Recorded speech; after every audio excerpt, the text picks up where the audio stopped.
Anda kembali menyaksikan Sapa Indonesia Malam. Saudara, pemerintah menjamin harga BBM subsidi tidak akan naik hingga akhir tahun 2026. Pemerintah menyebut masih memiliki sisa anggaran yang bisa digunakan lebih dari 400 triliun rupiah untuk mensubsidi BBM. Kepastian tidak naiknya harga BBM subsidi seperti Pertalite disampaikan oleh Menteri Keuangan Purbayayudi Sadewa dalam keterangan pers bersama Menko Perekonomian dan Menteri Perhubungan Senin sore. Purbay memastikan pemerintah masih memiliki anggaran sebesar 420 triliun rupiah dalam bentuk sisa anggaran lebih yang bisa digunakan jika memang diperlukan, mengingat harga minyak dunia yang terus naik. Harga BBM bersubsidi tidak akan naik sampai akhir tahun dan anggaran saya cukup. Kalau kepepet gimana? Misalnya harganya lebih tinggi lagi, saya nggak terkendali misalnya. Selama suplainya ada, kita masih punya bantalan uang sebesar 420 triliun rupiah yang sekarang dalam bentuk sisa anggaran lebih atau saldo. Kalau kepepet itu masih bisa dipakai. Tapi rasanya sih kita ke sana masih jauh karena harga minyak kecil peluangnya bertahan di atas 100 untuk waktu yang berkepanjangan kalau kita lihat politiknya di Amerika Serikat seperti apa. Jadi itu saya ingin tegaskan lagi, masyarakat nggak usah khawatir, nggak usah spekulasi bahwa saya kehabisan uang, gini-gini uangnya banyak nih, kayak benghar, kaya lah. Jadi uang kita cukup. Itu.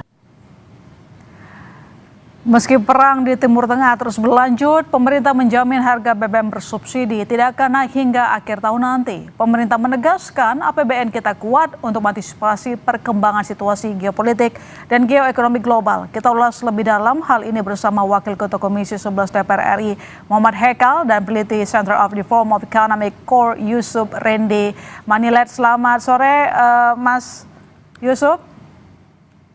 Selamat sore Mbak Sister. Ya. Di tengah sejumlah negara mengambil tindakan yang cukup ekstrim, bahkan ada darurat energi nasional di Filipina, pemerintah Indonesia memastikan harga BBM tidak akan naik sampai akhir tahun. Anda melihat ini solusi atau justru mengundang risiko jangka panjang terhadap kesehatan APBN? Ya, tentu setiap kebijakan konsekuensinya ya. Kalau seandainya sekarang pemerintah memilih untuk tidak menaikkan harga BBM, konsekuensi jangka pendeknya tentu bisa dilihat dengan harga ataupun inflasi yang diekspektasikan itu bisa berada pada kisaran target pemerintah di angka 3,5 plus minus 1% gitu. Nah, tetapi saya kira keputusan pemerintah untuk tidak menaikkan harga BBM ini juga didasarkan atas beberapa asumsi. Kalau kita ikuti dan cermati apa yang disampaikan oleh Pak Purbaya di beberapa kesempatan, salah satu yang sering disebutkan itu adalah threshold kenaikan ataupun harga rata-rata yang bisa ditampung gitu ya oleh APBN di kisaran angka 99 atau bahkan 100 US$ per barel. Ya, artinya ketika asumsi tersebut memang mencapai angka tersebut, maka selama itu pula APBN masih bisa menahan ya atau mengkompensasi kenaikan harga. Nah, tetapi pertanyaannya adalah apabila ternyata dalam katakanlah 4 hingga 5 bulan ke depan harga rata-rata dari BBM itu mengalami kenaikan di atas 100%, ini kan artinya thresholdnya mengalami peningkatan. Dan dalam konteks tersebut yang kami khawatirkan, disitulah kemampuan APBN untuk kemudian menahan ya, mengkompensasi agar tidak naik harga BBM itu relatif berat gitu. Karena sekali lagi ketika harganya thresholdnya itu mengalami peningkatan, maka disitulah kemudian pemerintah harus menanggung beban lebih tinggi gitu. Kalau kita pertegas, ada mengatakan 4-5 bulan dengan asumsi harga minyak tetap di kisaran $100, begitu ya Mas Yusuf. Tapi kan kalau thresholdnya tidak melebihi. Oke. Menkyu mengatakan masih ada bantalan dari SAL. Apakah ini cukup menenangkan atau sebenarnya masih ada risiko di belakangnya? Saya kira memang masih ada risiko di belakangnya ya. Artinya selama kemudian pemerintah tidak mau ya sekali lagi melakukan efisiensi pada pos yang lain, saya kira SAL itu hanya sekedar bantalan sementara gitu. Nah, kalau kita melihat dari perkembangannya kan saat ini pemerintah masih diuntungkan dengan angka rata-rata harga BBM yang masih berada di kisaran 85 ya.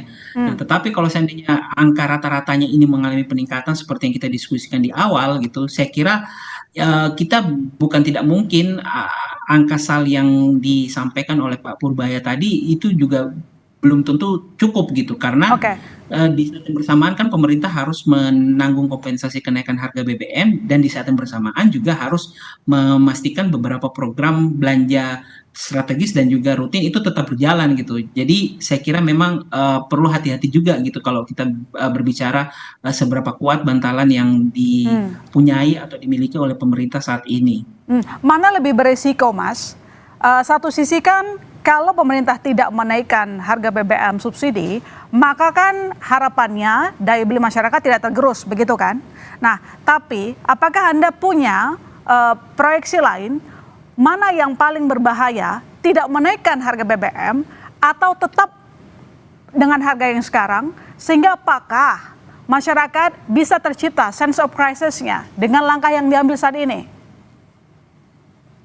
Ya, saya kira masyarakat sudah relatif bisa membaca gitu ya, bahwa saat ini kondisi geopolitik kita, geopolitik Timur Tengah itu mempengaruhi harga BBM di dalam negeri, dan apa yang bisa dilihat dari sense of crisis-nya masyarakat itu ketika masyarakat mengantri ya, ketika sebelum ada pengumuman ditahannya harga BBM di akhir bulan Maret kemarin. Saya kira itu sebenarnya menunjukkan bahwa masyarakat itu tahu bahwa ada potensi kenaikan harga BBM yang bisa terjadi gitu kalau seandainya kondisi dari geopolitik ini mengalami pemburukan gitu. Dan dalam konteks ini tentu masyarakat juga sudah paham bahwa ketika harga itu terjadi maka mereka harus melakukan langkah mitigasi. Jadi kalau dibilang masyarakat paham, saya kira paham. Nah, masalahnya tentu kalau seandainya pilihannya bagi pemerintah saat ini memang kalau menurut kami memang perlu ditahan terlebih dahulu agar tidak kemudian kondisi dari kenaikan harga BBM ini bisa memberikan implikasi langsung kenaikan ke inflasi atau harga barang gitu.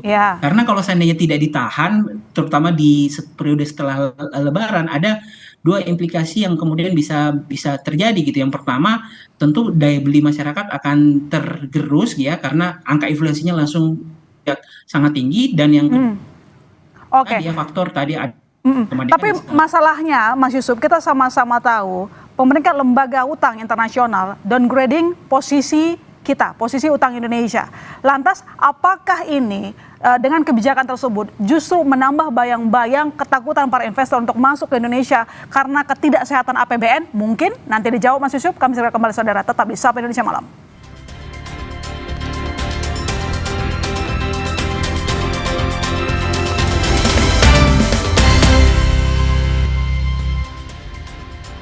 Ya, jadi Mas Yusuf, dengan fluktuatif harga minyak tapi konsisten rata di $100 bahkan lebih, maka apakah menurut Anda memang sebaiknya harga BBM dinaikkan?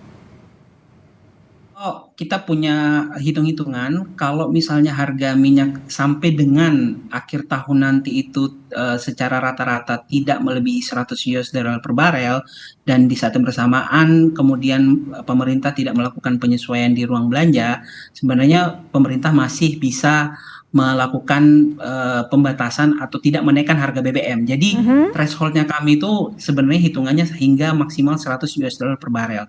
Namun sekali lagi kalau seandainya ternyata harga rata BBM itu kemudian ternyata lebih tinggi di atas $100 per barel, maka langkah keduanya menurut kami harus melakukan efisiensi di program-program strategis yang sifatnya besar gitu. Nah, baru kalau seandainya ternyata sudah dilakukan efisiensi di program strategis, kemudian ternyata masih belum cukup juga karena katakanlah harga ratanya itu di atas $120 per barel, yang pada saat ini sebenarnya tidak terjadi gitu. Tetapi ketika itu terjadi, disitulah pemerintah harus mengambil keputusan yang tidak populer dengan melakukan penyesuaian harga BBM gitu, sehingga nantinya itu yang bisa kemudian menjaga agar defisit anggarannya itu tidak melebihi ya angka rasio 3% terhadap PDB. Jadi bisa dipilih salah satu, atau lebih baik menaikkan harga BBM, atau lebih baik menunda sejumlah program yang membutuhkan anggaran yang besar. Mas Yusuf?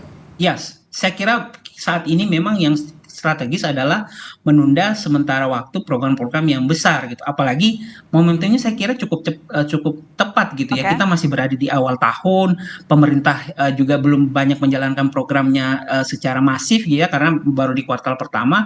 Jadi saya kira itu masih bisa disesuaikan kembali Oke. agar ya itu tadi tidak dikorbankan hal-hal lain sebenarnya juga relatif lebih penting seperti Oke, itu, Mbak. kalau dari proyeksi Anda sendiri, seberapa tahan APBN menanggung beban dari subsidi karena tidak menaikkan harga BBM? Ya, Karena jadi kan kalau mungkin kami dalam bulan Maret kemarin 59% kan harga minyak sudah naik, hanya dalam 1 bulan. Ya, jadi kalau kami memprediksikan di pertengahan dari bulan April hingga pertengahan tahun ini kemungkinan harga BBM akan mengalami kenaikan di angka masih di atas 100% gitu, dan dengan kondisi tersebut saya kira rata-rata harga minyak itu memang akan mengalami kenaikan sehingga akan memberikan dampak ke APBN. Namun setelah pertengahan tahun kami prediksikan akan relatif dalam skenario tertentu itu akan mengalami normalisasi gitu ya, dengan kondisi geopolitik yang sudah relatif lebih kondusif misalnya. Nah, dengan skenario tersebut memang kita masih menahan defisit anggaran itu di bawah 3%, tetapi sudah mentok nih di batas atas di angka 2,9%-an gitu. Jadi skenario seperti itu. Jadi dia akan naik di akhir di pertengahan tahun ini, namun ternormalisasi di semester kedua nanti. Ya, sebenarnya pembahasan kita saat ini juga seharusnya dihadiri oleh Wakil Ketua Komisi 11 DPR RI Muhammad Hekal, dan tadi sudah setuju untuk ikut berdiskusi, namun hingga jam sekarang saat ditayangkan saudara, Muhammad Hekal belum juga bergabung baik melalui Zoom. Mas Yusuf, sebelumnya ketika ada masalah, ada pemeringkat internasional menurunkan peringkat utang Indonesia, lantas apakah hal ini, keputusan ini justru akan kembali memberikan catatan buruk? Singkat saja untuk APBN.